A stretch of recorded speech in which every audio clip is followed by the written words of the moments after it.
Welcome back, ECHL fans, to another episode of the ECHL Insider. I am your host, Garrett Hunter. As always, excited to bring you another episode of ECHL hockey and an update on the playoff race around the league, which is definitely getting closer. This week, we will hit about the 1 month mark left in the regular season. Just so hard to believe it's gone so fast. But let's get into what happened last week before our top 5 games of the week. Well, it was the South Carolina Stingrays getting a 4-3 close shootout loss to the Atlanta Gladiators on Sunday. Atlanta pulls through with another big win. Honestly, in my opinion, Atlanta, the most improved team in the league this year from where they were last year. Matt Ginn has brought great leadership to this Atlanta franchise as the new head coach this season, and they pull out another big win over the Stingrays on Sunday afternoon with the 4-3 win in the shootout. And let's go to the Western Conference, where it was Kansas City reminding everybody that they are the #1 team in the ECHL, putting up a snowman, an 8-1 victory over Tahoe on Saturday night, a dominating victory for the road team, the Mavericks, over a division foe in the Tahoe Night Monsters on Saturday. And finally, our top game last week, Toledo and South Carolina lived up to the hype, right? A 5-1 victory for South Carolina on Friday, followed by Toledo responding with a 4-3 shootout victory in comeback fashion on Saturday. Very thrilling back-to-back to see between two top teams in the league toward the top of the standings with the Walleye and the Stingrays. Very fun to see those teams face off in a non-conference battle last week. Well, before we get to our top 5 games of the week, breaking ECHL news to bring you sad news, unfortunately, as this past week it was announced that the Iowa Heartlanders will suspend operations next year as they look to figure out what the future of the franchise was. So, Iowa right now is last in attendance in the entire league, and they've been last for several seasons now. This season is their 5th in franchise history, but the attendance just has lacked in Coralville, right? And the team made the very difficult decision this past week to suspend operations temporarily starting next season, as they will evaluate the future of the Iowa Heartlanders and what is the best course of action for the success of the team in the future going forward. So very sad that the Heartlanders will not be playing next year. We obviously wish them the best the rest of the season and management going into next year as they evaluate the franchise for the long term. Definitely hope they're able to stay in the league, though. And we wish Iowa and all their fans the best, as it's definitely difficult to see your team step away from play starting next season. Well, with that, let's get to our top 5 games of the week.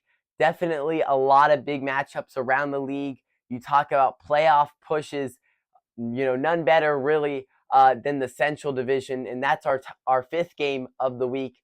Cincinnati and Bloomington on Wednesday night. Cincinnati 1 point back of the Bison for the 4th and final playoff spot in the Central Division.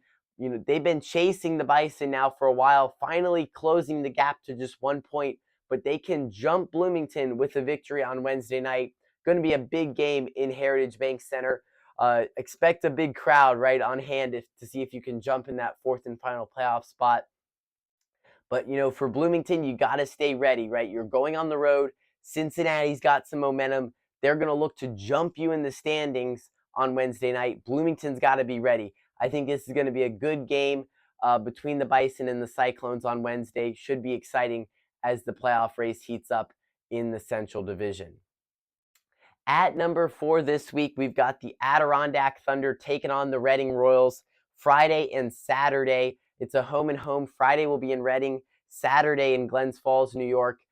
Should be a really good back-to-back between two division rivals in the Royals and Thunder. You look at these two teams, they didn't Adirondack didn't make the playoffs last year. Reading got out in the first round.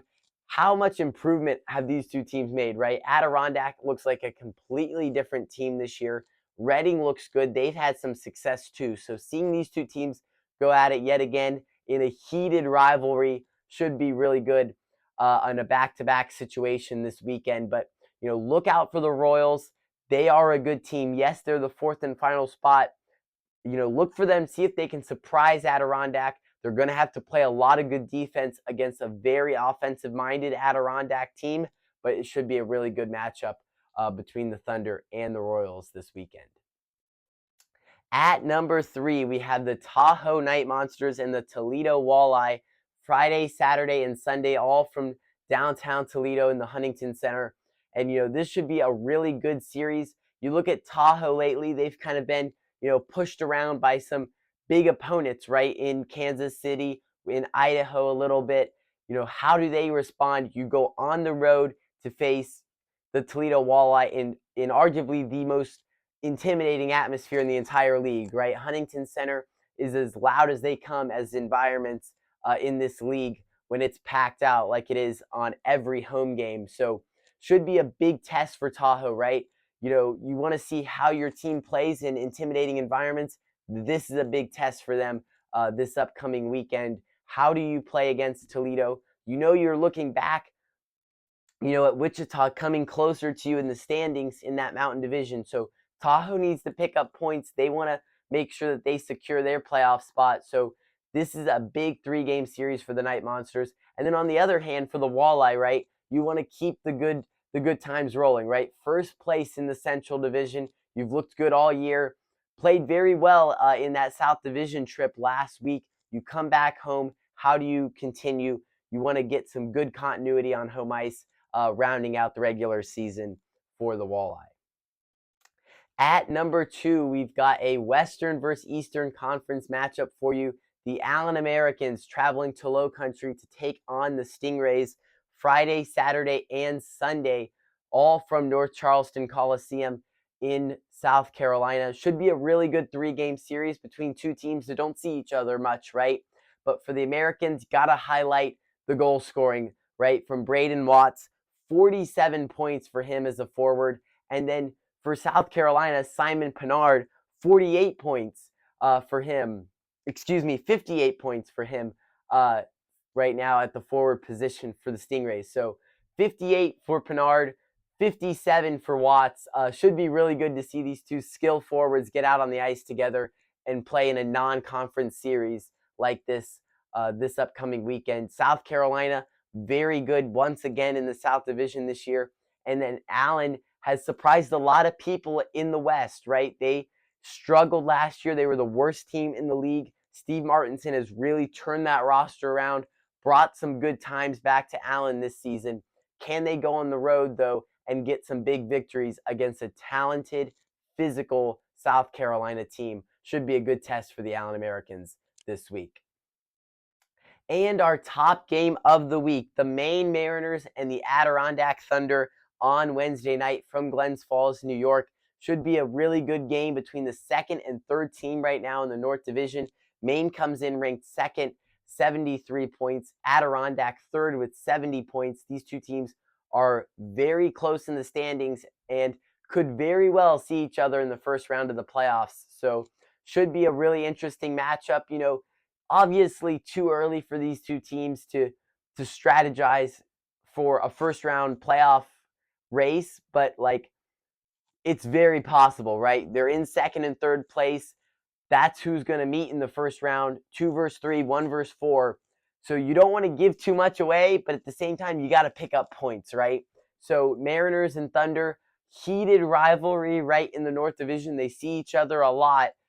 How does it go down on Wednesday night? Maine has to, they want to keep it going, right? You don't want to get chased at the last week. Maine's had some situations like that. You don't want to get chased by Reading and Worcester up the standings, but you want to keep picking up points, right? And same thing for Adirondack. They've looked good as of late. You want to keep picking up points and get closer to clinching a playoff spot. So it should be a really good matchup between the Mariners and the Thunder on Wednesday night. Well, that'll do it for our top 5 games of the week. Now we have our fight of the week for you, just an all-out brawl at center ice on Sunday afternoon between the Greenville Swamp Rabbits and Orlando Solar Bears. A very heated one here, so hope you enjoy this, and make sure to go down below, comment, subscribe to our channel. We would love if you could do that for us, and we will see you next week for more ECHL action. In the corner with Josh Atkinson again.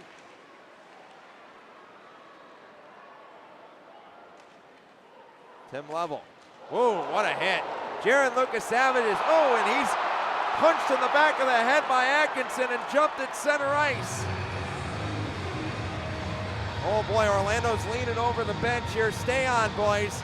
Cole Kotze's got 1 foot over the boards and Tyler Bird's got a hold of him. That's Bruder, actually.